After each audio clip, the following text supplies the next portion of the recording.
Oi grupo, sejam bem-vindos a mais um vídeo no meu canal e hoje eu vou falar pra vocês tudo sobre o primeiro período de medicina na AFIA. Vou contar meu método de estudo, vou contar o que eu achei das matérias, eu vou contar o que eu achei da AFIA mesmo.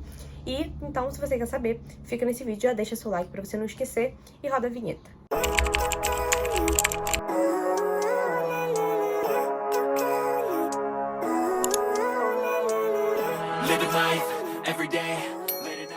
A primeira coisa que eu acho importante vocês saberem é que a AFIA é uma empresa que é dona de várias faculdades de medicina e todas essas faculdades elas seguem o cronograma específico da AFIA. Então é igual pra todo mundo, as provas são iguais pra todo mundo, é tudo igual pra todo mundo. O que muda são os professores, né? Obviamente, porque não tem como, porque é vários estados, enfim. Uma dúvida que eu vejo que é muito comum entre vocês é conseguir entender melhor o que é o modelo da AFIA, qual é o modelo que ela utiliza, o que é esse tal desse PBL que eles sempre falam. O PBL é um modelo de ensino que já está sendo implementado há alguns anos lá fora e em algumas faculdades aqui do Brasil já é implementado há alguns anos também. É um modelo de estudo ativo que é bem diferente do tradicional. Eu vou deixar aqui na descrição do vídeo um artigo que explica exatamente o que é esse modelo PBL, que eu acho que é até melhor do que eu ficar falando pra vocês, mas eu vou explicar pra vocês como que a AFIA utiliza esse modelo PBL com base nas matérias que eu tive no meu primeiro período, que eu acho que vai ficar mais dinâmico de vocês entenderem. Se eu ficar falando um termo técnico aqui, vocês não vão entender nada, até porque eu nem sei, né? Vamos falar a verdade. Então, partindo pro que vocês mais estão interessados em saber, quais são as matérias que tem no primeiro período? Tem 4 matérias e uma eletiva. 4 matérias fixas, né? E uma eletiva.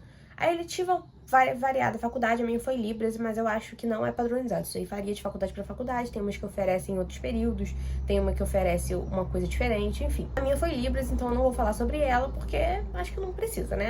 Ela já é autoexplicativa. As 4 matérias que são importantes da gente falar, que eu tive no primeiro período, mas eu sei que os meus calouros já tiveram a inclusão de mais uma matéria. Essa eu não vou saber explicar direito para vocês, porque eu não tive ela. É a tal da PIEP, que eu não sei nem o que a sigla significa, pra falar a verdade. Mas as 4 que eu tive foram SOI, que é Sistemas Orgânicos Integrados, RAM, Habilidades e Atitudes Médicas, MEP, Métodos de Estudo e Pesquisa, e IESC, Integração, Ensino, Serviço e Comunidade. O que é cada uma dessas matérias separadamente falando? Os Sistemas Orgânicos Integrados, que é SOI, é uma matéria que engloba fisiologia, anatomia e histologia na mesma matéria. Como que isso ocorre? Nessa matéria, a gente tem uma submatéria chamada APG, Aprendizagem em Pequenos Grupos. O que é esse APG? Esse APG é basicamente uma aula que a gente senta em grupos de 10, geralmente são 3 mesas em cada sala, com um professor e 3 grupos de 10, em média. E aí, o que acontece? O professor, ele vai passar um caso pra gente, né, como aluno, e a gente vai ter que elaborar perguntas, hipóteses e objetivos sobre aquele caso. Então, geralmente são casos, no primeiro período, são casos básicos pra gente entender e estudar a fisiologia, anatomia e histologia de determinado sistema. Então, por exemplo, vai dar um caso lá que que o professor quer, né, que a AFIA quer que você entenda, que é pra você estudar sobre sistema circulatório, por exemplo. Então, vai ter vários casos que vão ter objetivos específicos. E aí vai dar aquele caso, você vai fazer perguntas, você vai fazer hipóteses e você vai criar objetivos. Os objetivos é a parte mais importante ali para você entender, porque é a partir dos objetivos que você vai começar a estudar aquela matéria. Esse APG, ele é sempre dado antes das aulas teóricas e práticas de fisiologia e anatomia com os professores mesmo. Por quê? O método da AFIA quer que você estude a matéria antes de ter uma aula sobre ela, porque aí você estuda aquela matéria de maneira ativa. Essa é a forma que o PBL gosta de fazer. Então, por exemplo, você estuda o sistema antes, né? Você estuda os objetivos que foram dados para você antes. E aí, depois, nas aulas teóricas e práticas, os professores vão complementar esse estudo e focar em partes mais específicas e importantes para você. Aí é a hora que você tira dúvida, é a hora que você entende melhor o que você tem que focar, é a hora que você entende melhor se você errou em alguma coisa. Essa parte é super legal. Então, primeiro você tem esse APG. E aí você recebe esse caso. Na semana seguinte, na aula seguinte, na verdade a gente tem 2 APGs por semana, então no APG seguinte, você vai apresentar aquele caso. Então você estudou todos os seus objetivos, então, por exemplo, dou um exemplo para vocês. Estudar a anatomia do sistema circulatório. Estudar a histologia do coração. Vamos supor que são só esses 2 objetivos. Então você vai para casa, eles te dão uma literatura, uma bibliografia confiável para você estudar. Aí você faz o seu resuminho, você chega lá na aula, aí você bota no quadro como se você fosse um professor. Você divide lá com seus amigos quem vai falar o quê, quem tá mais seguro para falar o quê. E você explica a matéria toda pro professor. Ele vai estar lá ouvindo o que você tá falando, vendo se você tá falando alguma coisa errada, se você estudou certinho, se você tá seguro ou não pra falar aquela matéria, e ele vai te direcionando. Por exemplo, isso aqui que você falou é um conceito errado. Essa forma que você tá falando aqui não é muito boa, você pode falar dessa outra forma. Eu sugiro que você estude um pouquinho mais a fundo isso daqui, porque eu acho que você ainda não tá muito bom nessa parte, mas eu acho que você pode ficar. Entendeu? Ele vai estar ali, o professor do APG, ele tá ali pra te orientar. Ele não vai te dar aula, mas ele vai te ajudar a direcionar o seu estudo. Depois que a gente tem esse APG, aí é quando a gente tem as aulas práticas e as aulas teóricas sobre a matéria que é abordada nesses APGs, entendeu? É uma forma mais sucinta, né, mais direcionada para um ponto específico. Aí a gente tem um dia de prática, que a gente vai ter 2 aulas de anatomia, 2 aulas de histologia, 2 aulas de fisiologia seguidas, geralmente casa bem com o que a gente teve no APG passado. Então, por exemplo, você estudou sistema circulatório no APG, então vai chegar lá na aula de anatomia, você vai ver a anatomia do coração, você vai ver vaso sanguíneo, você vai ver irrigação, você vai ver isso. Aí na fisiologia, você vai ver sistema de bombeamento cardíaco, o início de ECG, mas é só o início mesmo, tipo assim, um cortezinho da ECG pra você entender a onda PQRS. É isso que você vai ter. Em histologia, você vai ver tipos de tecido muscular, diferenciar tecido muscular esquelético de tecido muscular cardíaco de liso. É isso que você vai entender. E é a hora de você tirar dúvida, de você ver se você tá sabendo mesmo. Essa é a hora. A aula teórica, sentada na sala e tal, é muito pouca em comparação às aulas que são dadas na faculdade tradicional. Então, por exemplo, a gente não tem aquela coisa de todas as matérias vai ter uma aula teórica para ela. Não é assim. Vai ter o que a gente chama de palestra, as aulas a gente chama de palestra, em que o professor ele vai focar, de fato, num ponto específico da matéria. Então, por exemplo, a gente teve sistema circulatório no APG, viu isso na prática, vai chegar na palestra, o professor ele vai focar, por exemplo, em sistema de condução cardíaca. Aí vai falar um pouquinho de ECG, um pouquinho de bioquímica, vai falar um pouquinho de ECG, vai falar um pouquinho do que ele acha que é mais importante você focar. Mas o grosso você vai estudar sozinho e sempre antes das aulas. A próxima matéria que a gente tem, que é super importante, é a matéria Habilidades e Atitudes Médicas. Essa matéria é a matéria onde a gente vai aprender a fazer anamnese, exame físico, e geralmente os exames físicos os exames físicos são sempre dos sistemas que a gente estudou em SOI. Então, por exemplo, no primeiro período, que eu me lembro, a gente vai ter sistema cardiovascular, sistema respiratório, sistema linfático e imune e sistema digestório. Então, em RAM, a gente vai aprender os exames desses sistemas para a gente ver o que é normal. A gente não entra em patologia ainda, a gente só vê na fisiologia normal, que é fisiológico mesmo. Então, a gente vai aprender a fazer a ausculta cardíaca, a ausculta do abdômen, palpação, percussão, todas essas coisas você vai começar a aprender nesse primeiro período. Em habilidades e atitudes médicas, a gente tem um pouquinho de diferença em relação à SOI. Primeiro, porque é uma matéria diferente, e segundo, o método que ela é utilizada é diferente. Primeiro, você tem a palestra, que é uma palestra só para dar um determinado tipo de exame, determinado tipo de sistema ali de avaliação. E depois, na mesma semana, você já vai ter a prática sobre aquela palestra que você teve. Então, você teve a palestra, aí você estuda sozinho durante a semana, para você chegar na prática já sabendo pelo menos o grosso do conteúdo e realmente fazer ali na prática, praticar com seus colegas, com o seu professor, ele vai te mostrar o que você tem que ver, como que você tem que fazer, e vai te treinar, inclusive, para a prova prática que é chamada de OSCE, mas eu vou falar sobre as provas depois. Em IESC, que é Integração Ensino Serviço Comunidade, é a matéria que você vai aprender sobre sistema de saúde. Então você vai aprender muito sobre SUS, princípios e diretrizes, legislação, história do SUS mesmo, e é a matéria que na parte prática, essa parte que eu falei é toda a parte teórica, né? São as aulas teóricas, as palestras mesmo, que tem uma vez por semana. Na parte prática, você vai de 15 em 15 dias para uma determinada UBS que você vai ser escalado. Geralmente é numa comunidade carente. Pelo menos na Unigran Rio é assim, não sei se em todas as faculdades mas geralmente é numa comunidade. E aí, nesse primeiro período, você não vai fazer nada relacionado à medicina. Você não vai lidar diretamente com o paciente, você não vai fazer raciocínio clínico, você não vai fazer isso. O que você vai fazer é preparar um projeto de extensão, que você vai entender melhor quando seu professor te explicar isso, tanto em ESC quanto em método de estudo e pesquisa. Mas você vai preparar um projeto de extensão e para preparar ele, o seu professor ele vai te levar para dar uma volta na comunidade, para que você reconheça quais são os problemas latentes daquela comunidade. E aí você vai propor, né? Você vai estudar sobre aqueles problemas, aí você vai fazer uma pesquisa científica, né? Um projeto de extensão, e você vai criar todo um projeto mesmo, que vai ser impresso, vai ser apresentado e tal, e depois você vai aplicar esse projeto na sua comunidade. A outra matéria é método de estudo e pesquisa. É uma matéria que você vai aprender basicamente a fazer pesquisa científica, tipos de estudos, tipos de pesquisa. Você vai redigir junto com o professor e junto com a matéria de IESC, você vai redigir esse projeto de extensão nas normas ABNT.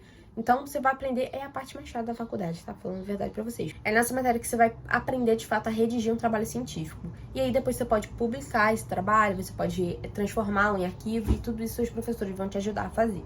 Bom, dito isso, quais são as provas importantes do período, né? Que é o que vocês querem saber também. Para me facilitar, eu vou falar primeiro as provas que vierem na minha cabeça e vou falar para quais matérias elas servem. Isso tô falando das 4 principais, né? Não tô falando das eletivas, eu não tô entrando em eletiva nesse vídeo aqui, tá bom? Primeira prova que eu me lembro que é super importante é a primeira ME, que é a multiestações. A multiestações é a prova prática de SOI, então é a prova prática de anatomia, fisiologia e histologia. É aquela prova do troca, que você vai na estação, olha o alfinete, vê o que é, escreve e troca para a próxima bancada. É isso. Aí tem, cada professor de cada faculdade vai fazer de uma forma. Na minha faculdade, que era no Gran Rio, tinha 3 salas, né? Uma para cada professor, com 10 questões A e B em cada. Você tem 2 MEs no período, né? Você tem uma que é a primeira prova que você vai ter, e a outra que é no final do período, geralmente. Depois da ME, tem uma prova importante, que é a primeira prova teórica, que é chamada de N1. N eu acho que é de nacional. Por quê? Essa é a mesma prova para todos os alunos do primeiro período da AF. Todo mundo faz a mesma prova no mesmo dia, no mesmo horário, entendeu? Geralmente são 10 questões, menos para SOI, que são 15, e ela vale 15. Essa ME que vocês falaram vale 7,5 cada uma, então no total vale 15. Essa N1 é a primeira prova teórica. Geralmente são 8 questões, quando é 10, né? São 8 questões objetivas e 2 questões discursivas, e para SOI, 2 discursivas para 3 objetivas. É uma prova bem importante porque tem pouca questão, entre aspas, então cada coisa que você erra é um pontinho que você perde. Então, é importante super estudar muito para ela, porque esses 15 pontos podem fazer diferença. Uma coisa que é importante sobre essa prova é que ela é da matéria até essa prova mesmo. Então, por exemplo, se você vai ter a N1 2 meses depois que iniciou o período, você vai estudar toda a matéria que você teve nesses 2 meses. Outra coisa que é importante também é que a gente tem uma N1 para cada uma das matérias. Então, uma N1 de SOI, uma N1 de RAM, uma N1 de MAP, uma N1 de ESC, tá? É separado. Diferente da integradora. A integradora é uma prova teórica também, que vai quase no final do período. Ela tem 50 questões, se eu não me engano, e ela é de todas as matérias juntas. Então tem MAP, ESC, SOI e RAM na mesma matéria, na mesma prova. E é de toda a matéria do período inteiro. Então, do início até o final, até o momento da integradora, é aquela matéria toda. Então, assim, a minha dica é, sempre fica em dia com as matérias, porque não dá pra estudar tudo quase na beira do gol pra poder fazer a integradora, porque é muita matéria. E se você ficar deixando pra estudar depois, ficar postergando, você vai se enrolar. E é uma prova que vale 20 pontos, então é muito ponto. Importante também falar que pra AFIA a média é 7, não é 6, tá? Outra prova que é importante é a prova de proficiência. O que é essa prova? Essa prova é um pouco complexa de entender quando você escuta pela primeira vez, mas eu vou explicar pra vocês. A prova de proficiência é como se fosse um Enem da medicina. É uma prova que todos os períodos fazem a mesma prova, do primeiro ao 12º. Ela tem 120 questões objetivas e o objetivo é você acertar, ficar pelo menos na média do seu período, pra você receber 10. Ela vale 10 e, tipo, pelo menos até agora, do segundo período que eu terminei agora, a nota não é de acordo com o número de acertos. Tipo, você não acertou 30, você vai tirar tal nota. Não. É tipo assim, você tem que fazer a prova. E aí, dependendo da média de acertos nacional do seu período específico, se você ficar acima ou na média, você recebe 10. Se você ficar abaixo, tem um desvio padrão lá que vai tirando os seus pontos, tá? Não tem como ficar na média, porque não tem como estudar para essa prova, porque é raciocínio clínico, é caso clínico. Então, tem farmaco, tem raciocínio clínico de ginecologia e obstetrícia, de pediatria. Então, assim, né, nos primeiros períodos você vai usar seu conhecimento geral, né, da vida mesmo, pra você conseguir ir bem, mas não tem como estudar pra essa prova.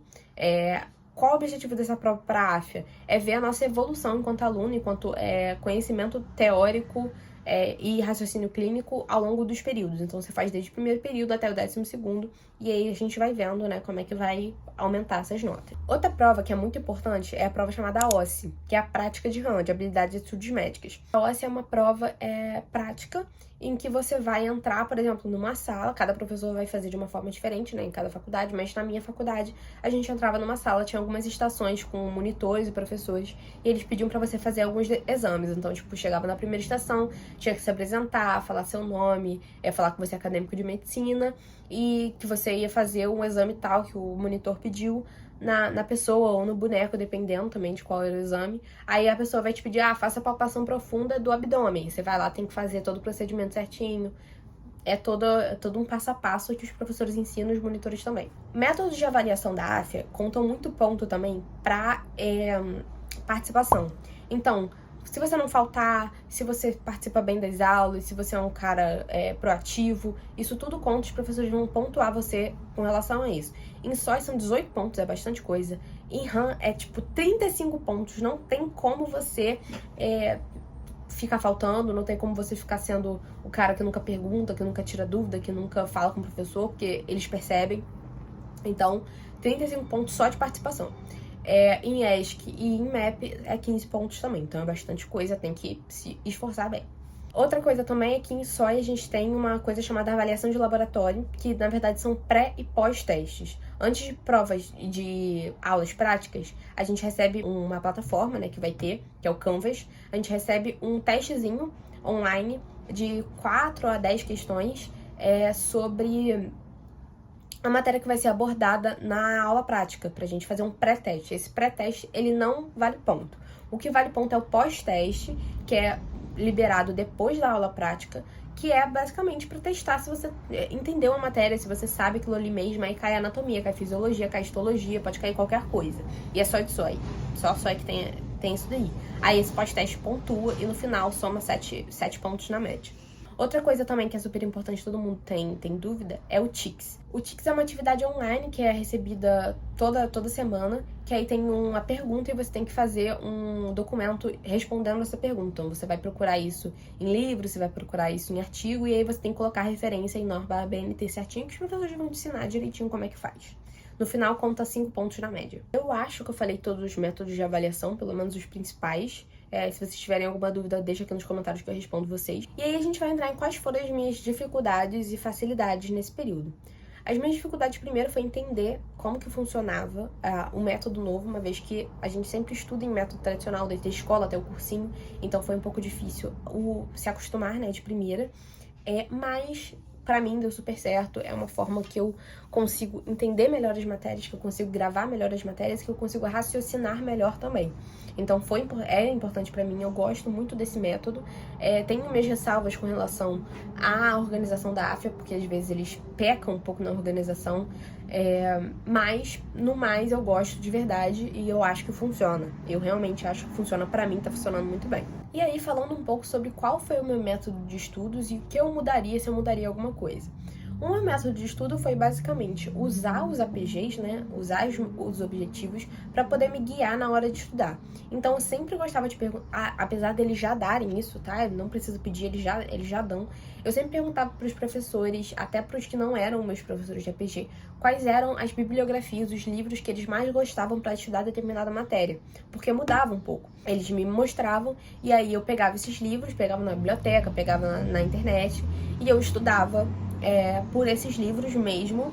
E depois eu assinei também um banco de questões, a MedSimple, que inclusive eu sou parceira, tem link lá na minha bio, mas eu vou deixar aqui também pra vocês adquirirem, R$ 39,90 por mês, é super baratinho, graças a Deus. E aí eu estudava a primeira teoria, fazia meu resumo e depois eu partia pra fazer as questões. O que ajuda também nesse método é que o fato do APG ser uma matéria que você tem que explicar pro professor é aquele método de autoexplicação, que é ativo. Então é legal, porque você tá explicando pro professor, pro cara que tá olhando pra você, e que ele tá te direcionando pra saber o que você tá bem, o que você tá ruim ainda, o que você tem que melhorar. Então também é bom pra tirar o medo, né, de falar em público e pra melhorar a oratória, que a minha ainda não é muito boa, mas a gente vai melhorando com o tempo. Então, essa é uma parte muito positiva desse método da AFIA. Além de fazer os resumos e de fazer as questões, que é extremamente importante, eu fazia revisões periódicas, mas no primeiro período eu ainda pecava nessas revisões. Eu demorava muito para revisar, e quando eu voltava para revisar, explodia minha cabeça, e aí eu falava, ai meu Deus, eu não sei nada. Mas é porque eu espaçava muito. A maior dificuldade no primeiro período foi conseguir entender de quanto em quanto tempo eu tinha que revisar determinadas matérias. E aí depois eu criei um método que eu vou explicar pra vocês em outro vídeo específico sobre o método de estudo, o método que funciona pra mim, o que é que eu faço pra ir bem, né, nas provas e conseguir aprender de fato a matéria. Mas eu criei um método que eu estudo, eu faço as minhas revisões de acordo com a minha dificuldade e desempenho nas questões das matérias. E aí eu criei esse método e eu coloco tudo no Notion, que eu também tô fazendo um template novo, melhor, assim, melhorado pra vocês, e aí eu vou deixar disponível. Quando tiver disponível, vai estar lá no meu Instagram, então me segue lá pra você ver, né, quando eu liberar. Uma coisa também que é legal do primeiro período, pra quem não consegue fazer os seus próprios resumos direito, pra quem quer otimizar o tempo, quem trabalha, tem filho, ou então, de fato, não sabe fazer um resumo realmente condizente com o que você precisa estudar, precisa de um aporte melhor, eu tenho um drive, né, que eu vendo o acesso pra ele. Eu tenho um drive já do primeiro e já do segundo período, que eu coloco todos os meus materiais lá. Então, todos os meus resumos, eu também faço apostilas pra matéria, vou até deixar passando aqui uns spoilerzinhos de como eu organizo meus resumos. Faço apostilas para as provas, pra N1, pra integradora, pra OSCE, faço roteiro de exame físico. Então, são coisas que super me ajudaram, que realmente me ajudaram a tirar notas altíssimas, muito boas. Graças a Deus deu tudo certo e vai dar certo pra você também. Então, se você quiser, vou deixar aqui o link do post do meu Instagram com todas as informações, valores e tal, aqui na descrição do vídeo, e eu espero que vocês gostem. Já tem muita gente usando e abusando dos resumos, gostando muito. Vejo que teve muita gente também gabaritando provas práticas, gabaritando provas teóricas, e eu fiquei super feliz com isso, super feliz com os feedbacks. Então, se você tiver interesse de alavancar seus estudos ainda mais, de conseguir economizar o seu tempo, essa é uma dica maravilhosa pra vocês. No mais, gente, é isso. Eu tô super disponível pra conversar com vocês, pra conversar com meus calourinhos das AFs. Se vocês tiverem mais alguma dúvida, tiverem mais alguma ressalva, se você também é da Medicina AF, já passou do primeiro período, se você tiver uma dica a mais também pros calores, coloca aqui nos comentários que eu tenho certeza que vai ajudar muito eles. E eu estou lá, presente nas minhas redes sociais, então você pode me chamar no direct, pode deixar suas perguntas na caixinha de perguntas que eu vou amar responder vocês. E é isso, gente. Um bom primeiro período. Eu espero que vocês tenham gostado desse vídeo. Não se esqueça de se inscrever no canal, dar like nesse vídeo, ativar o sininho pra você receber sempre quando tiver um vídeo novo e comentar seu feedback aqui também, que é super importante pra mim. Te vejo na próxima semana e um beijo. Vai assistir os outros vídeos do canal, hein?